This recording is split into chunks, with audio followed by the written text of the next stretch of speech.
Good afternoon, YouTube. Doesn't it seem like everything today runs on batteries and has a USB cable for charging? And to top it off, so many of those cables have a regular USB plug on one end, but a different plug on the other end. Here's the one for my iPod. Here's the one for my GPS watch. This is for the rechargeable taillight on my bicycle, and so on. I wanted a place where I could keep all those strange USB cables plugged in all the time so I didn't lose them. And I wanted a way to charge those little battery-powered devices off solar power. It's a busy day at the battery power box today. The camcorder battery is charging off the plug here. So I installed this,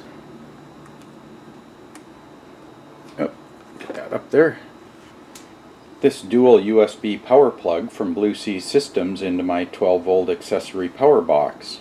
It has two USB plugs supposedly capable of 2.1 amps, but apparently they're wired to the 1 amp standard.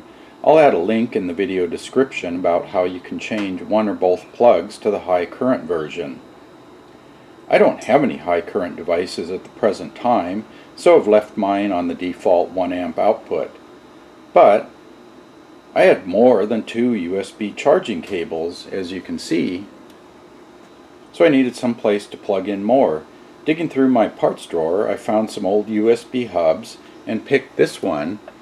Since it stood up vertically and had 7 ports,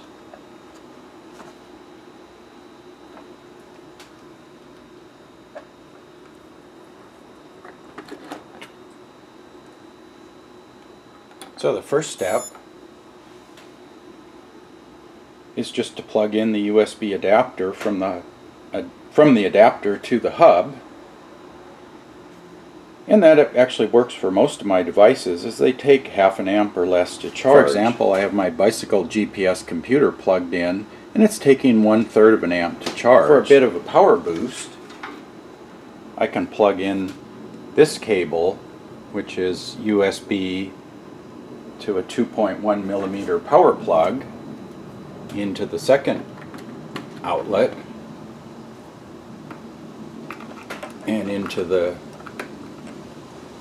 auxiliary power input. And now you can see the GPS has jumped up closer to half an amp of charging. With that plug, that gives me 2 amps of current to split among the 7 outputs. If I wanted more current, I could modify the USB adapter for the higher 2.1 amp output, or I could wire in a DC step-down converter into my power box and set it to 5-volt DC and run that to a 2.1 millimeter power jack. Then just connect a cord between that jack and the hub, and the step-down converter would supply up to 3 amps of current. Or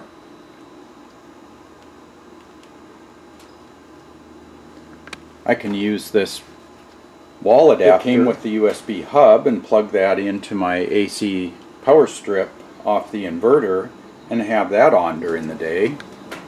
So let's take this plug out, and this is from the wall adapter. So now I'm running the hub off of the wall adapter, which is powered by the inverter, which is powered off the solar panels. And I have the USB adapter to run off this toggle switch, so I can turn it off when not needed, as it does have about a 10 milliamp idle current drain. But I've noticed that if I use the wall adapter and the USB cable, the hub will be active whenever the inverter is on. And then if I were to disconnect the inverter power, the USB hub is on, running off of battery power, or off if I turn the switch off. So the overall cost was about $20 for the Blue Sea dual USB adapter, and a couple of dollars for the switch and wiring inside the power box. This USB cable with the power 2.1 millimeter power plug was about $2. and a step-down converter and power jack to wire into the box would also be about $2. I had the old hub sitting around, so there was no cost for that. I did add this USB detector or charger doctor to use to check the voltage and current. I like this one because it has 2 outputs, and I really like the charging station. I use it every day or two. Since it's set up with all the strange cables ready to go, I automatically come here to charge a device, and in doing so it's automatically charged on solar power. Granted, charging a few small USB devices off your PC isn't going to cause your electric bill to skyrocket, but the important thing is to get the mindset of moving as many little loads to renewable power as possible. I don't have to think about that once I set up the charging station. It's here and I use it because it's easy. If I have to set up a solar panel, wire in a charge controller, and hook up a battery and 12-volt USB adapter to charge my device every time, I'll probably not do that for very long. However, if I make it easier to use renewable energy than to plug something into the wall, guess what? I'll use renewable energy.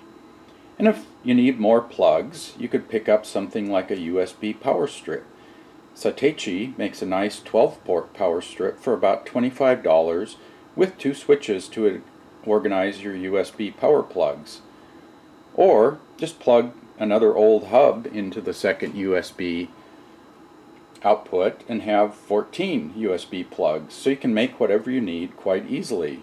If you have any questions, feel free to join the conversation in the comment section below, and be sure to rate and share this video and subscribe to this channel for future updates. Thanks for watching.